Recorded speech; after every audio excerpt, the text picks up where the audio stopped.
Hi, I'm Max from Max Out Creative. We help small businesses max out their marketing dollars in creative ways or easy ways that you just don't always think of. Being brilliant at the basics is part of our MO. Let me ask you something. You've been working harder than ever on marketing, right? More ads, more posts, more emails. But here's the real question. Do you feel more confident that it's working? If your answer is maybe not, you're not alone. According to Constant Contact's latest Small Business Now report, only 18% of small business owners say they feel very confident in their marketing. That's down from 27% just last year. So even though effort is going up, confidence is going down. Why is that? Well, because there's a growing disconnect between the work being done and the results business owners are actually seeing. Now, here's something interesting. Nearly 96% of small business owners believe technology is vital for growth in the next 12 months, especially AI. But at the same time, 44% say high costs hold them back, and 30% say they're not sure about the return on investment. That means ambition is there, but confidence in execution is lagging. So how do you break the cycle?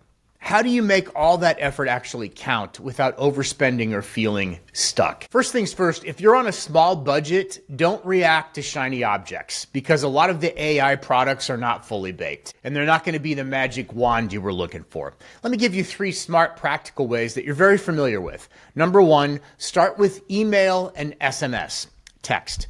These channels are surging again. In fact, 44% of small businesses say email is their most effective channel. And among the most confident marketers, 75% say SMS actually outperforms everything else.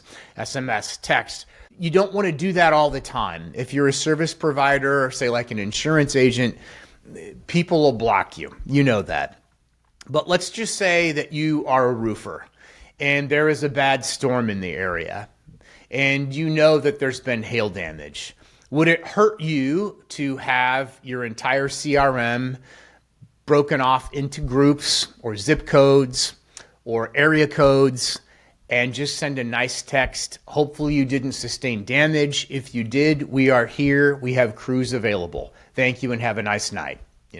That's the kind of thing that's really, really working. You have to have a CRM for that. Some people are CRM resistant and they're going to get trampled, but you do need a CRM for that.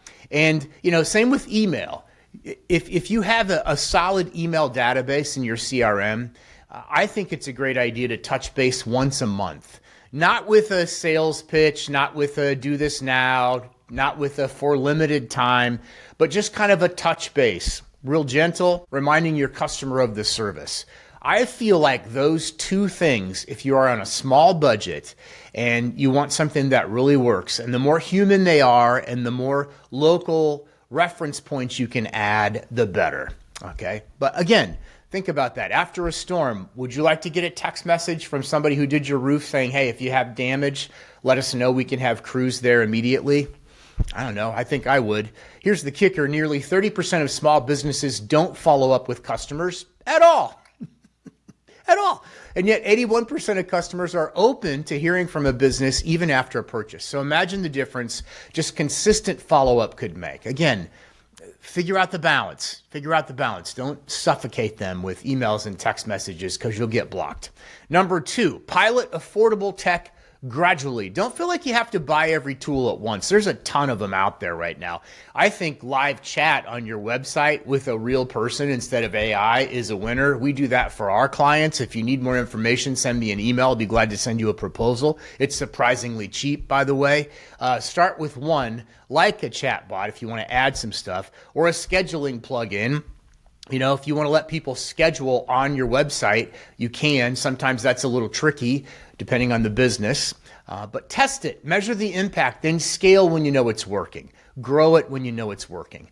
Number 3, use AI where it actually helps. This isn't just hype. TechRadar reports that 77% of businesses already using AI saw productivity gains in just 90 days. The key is matching the tool to the task. Like generating content ideas, personalizing emails, or automating scheduling. Those 3 areas you can definitely use. And I wouldn't send an email out that ChatGPT creates for you. I would never do that. I would write the email first, use ChatGPT for like spelling and grammar, and then ask GPT or prompt it to help you make it stronger in certain areas. And it will. These small wins stack up and they build confidence fast. And here's the big picture. You don't need to do everything, but you do need to focus on a few things that move the needle. Pair your effort with low risk experiments and quick feedback, especially if you're doing this all on your own without any kind of a budget. You're already working hard enough. Now it's time to work smarter, right? If you found this helpful in any way or it made you think about something differently, do me a favor, hit like and subscribe. I appreciate it. I'll be back with more.